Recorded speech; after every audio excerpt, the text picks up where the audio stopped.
This is take two. I'm just gonna go for it. So here we go. Most of you all know me. My name is Tammy Clark, originally from Memphis, Tennessee, residing in the ATL for many years. However, I'm still not claiming to be a Georgia peach. I love my hometown, and hey, Atlanta is cool also. It is my home. So the book that I will continue to read, and I have in the past, it's been a while, is What to Say When You Talk to Yourself. And when you come on, let me know if you can hear me. I'm having some issues with my AirPod. I didn't bring my AirPod case with me today, so the AirPod might pick up and then you might not be able to hear me. But and so the basis of this book is, well, the title again is What to Say When You Talk to Yourself. We talk to ourselves all day long in our head.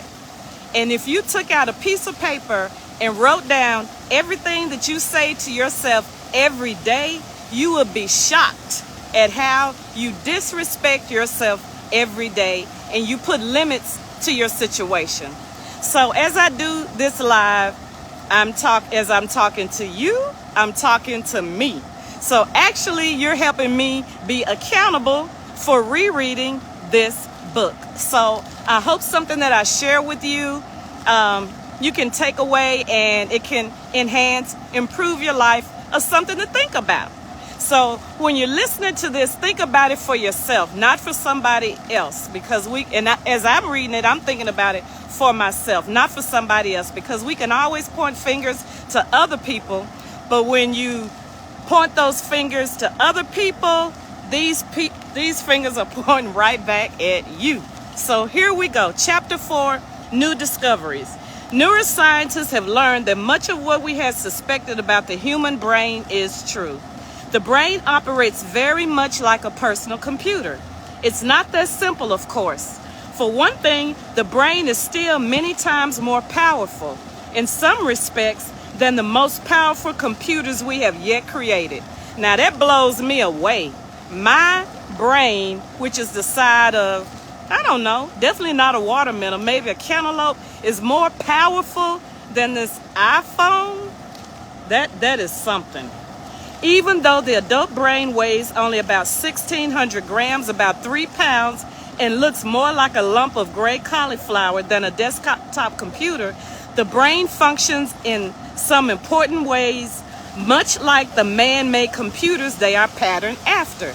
And let me see, what year was this book written?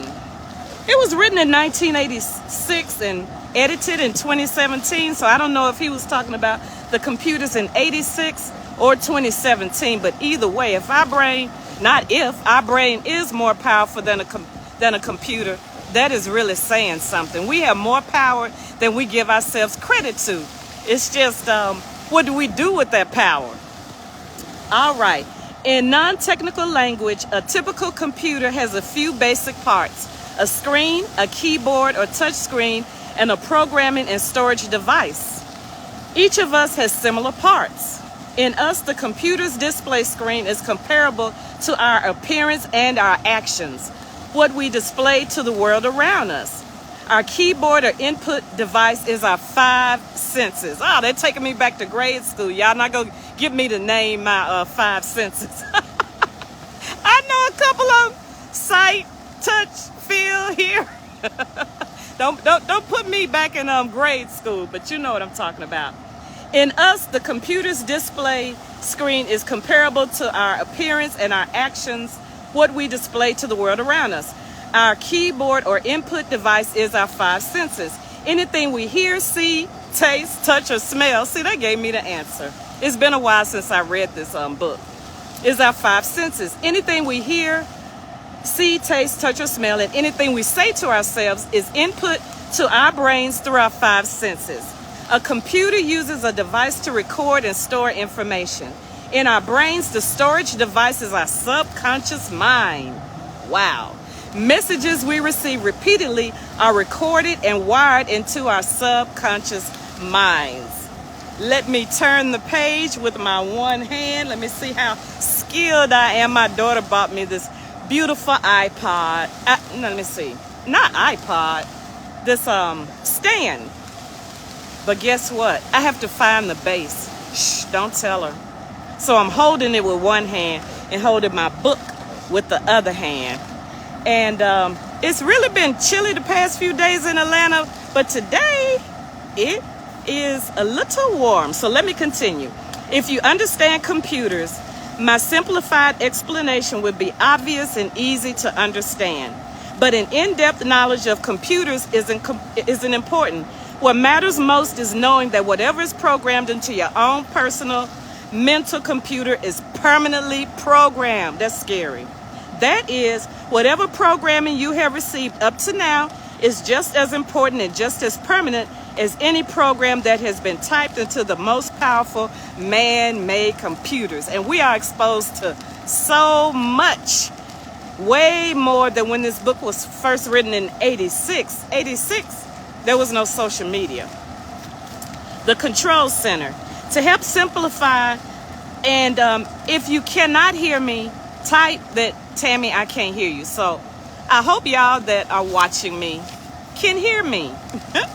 To help simplify the complex process of how and why the programming of the human brain affects us as much as it does, let's take a quick imaginary look into the brain's central control room.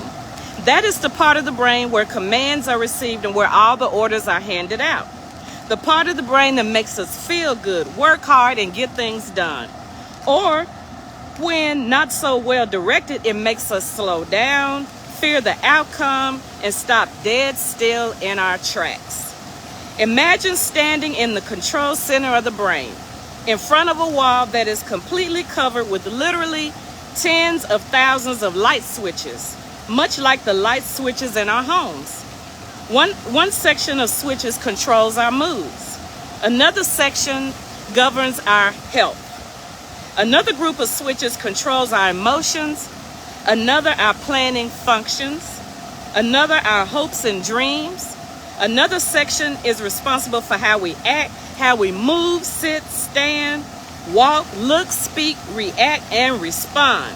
Everything about us, our memory, our judgment, our attitude, our fears, our creativity, logic, and spirit is controlled by the switches in our mental control room.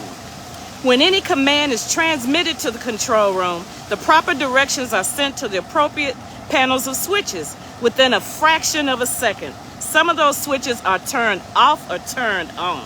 I have just read a mouthful. Within the brain itself, a network of tens of billions, they didn't say trillions, but billions of neurons and electrochemical switches called neurotransmitters telegraph messages to every part of the brain, selecting just the right section of switches, which in turn switches part of us on and parts of us off. If you're just joining me, I am reading out of the book, What to Say When You Talk to Yourself by Shad, Helmsetter. It was written in 86 and he edited it in 2017. But all of these things that he's talking about are really timeless because, hey, neurotransmitters are the same then as it is now. All right, I hope y'all can hear me. Somebody let me know you can. But anyway, the brain's, this is a big word alert, y'all.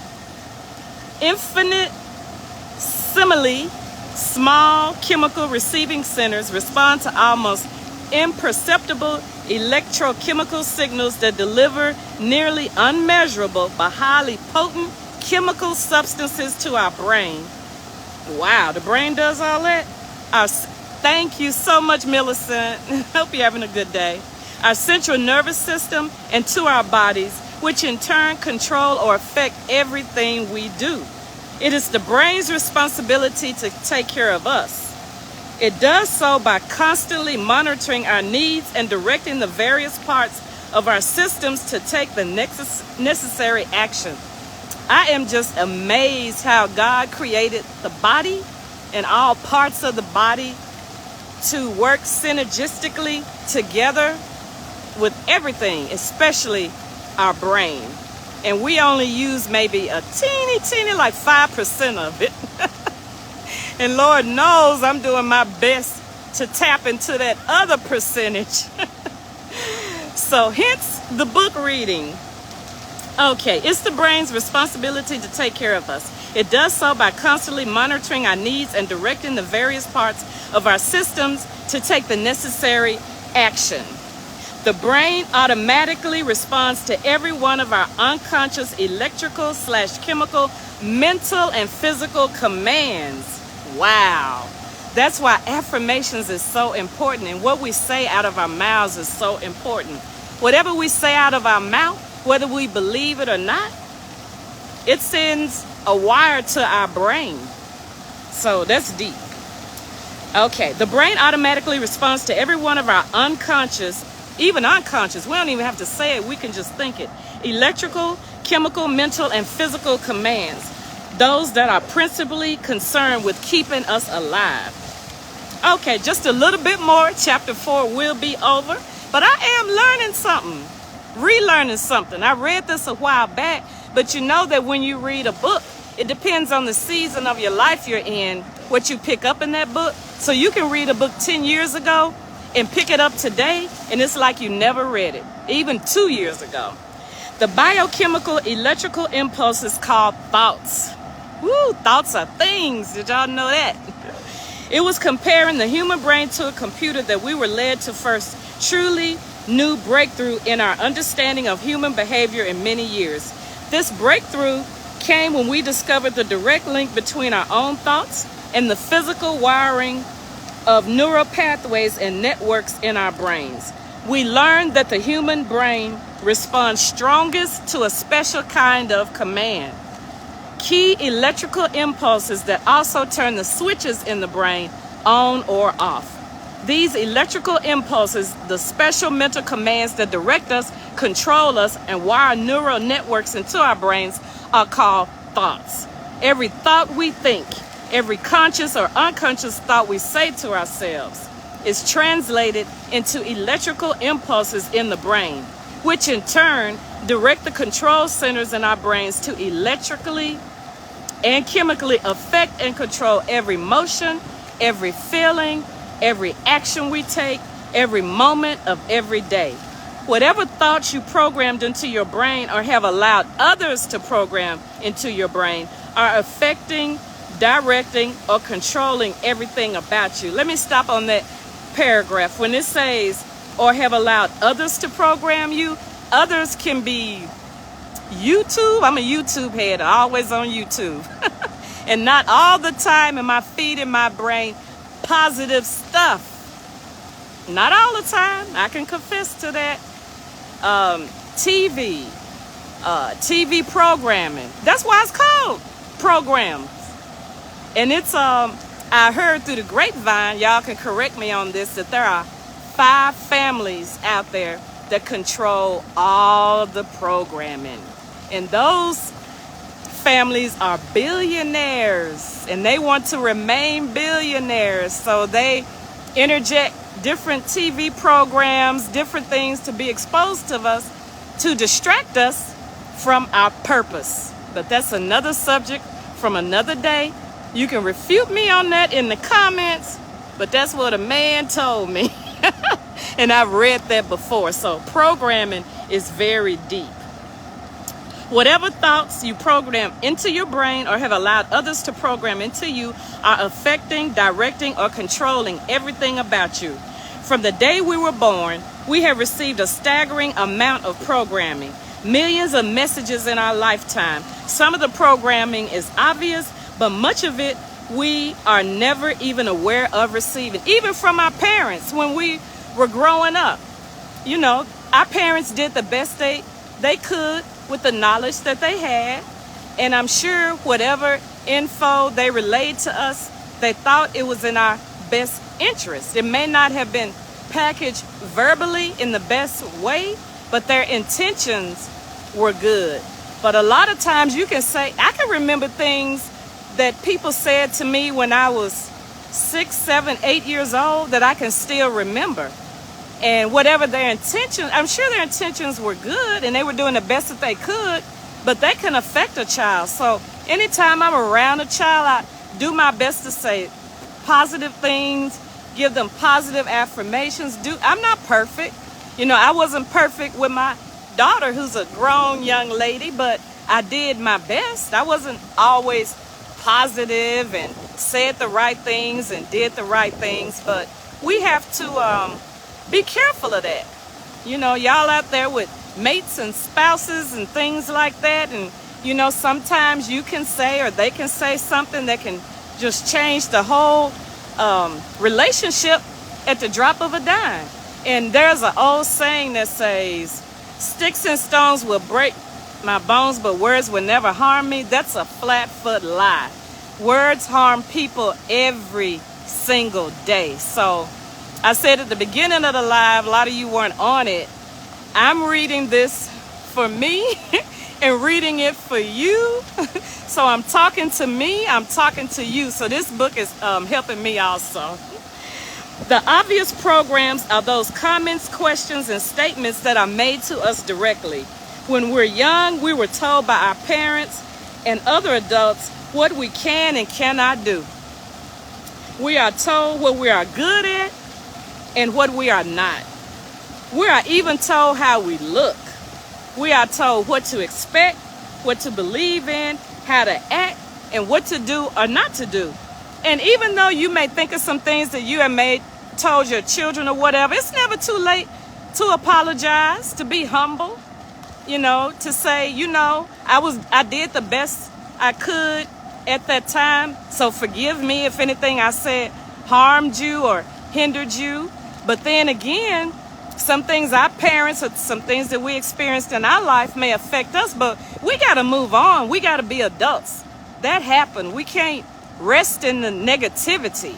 We just got to move forward the best way we can. And I'm talking to my black folks out there. Ain't nothing wrong with therapy.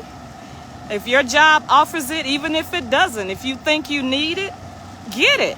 I mean, that's been like a taboo. I believe in that. I need to utilize my good benefits for that. I've been to a session or two, but we get several sessions a year, and it's no harm or should not be a stigma into going to get therapy, whether you think you need it or not.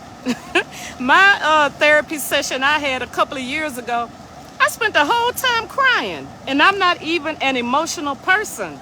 So whatever questions she was asking me and whatever answers I was giving her brought up a whole lot of emotions in me that I didn't even know I have, because to me, I'm not a crybaby. To me, it takes a lot for me to cry.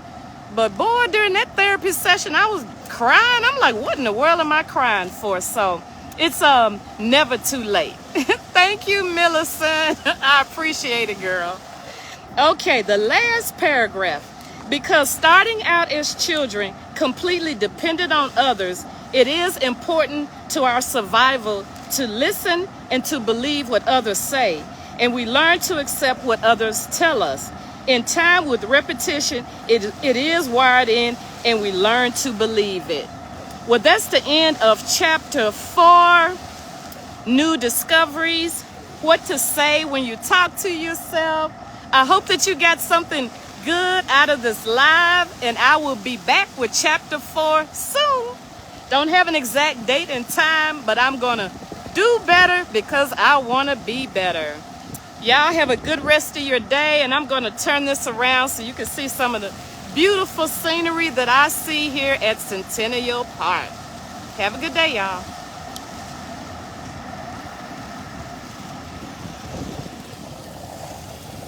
The children have, therapy. Hey, Barbara is good. And we got to take advantage of it. Bye, y'all. Thank you. Y'all too.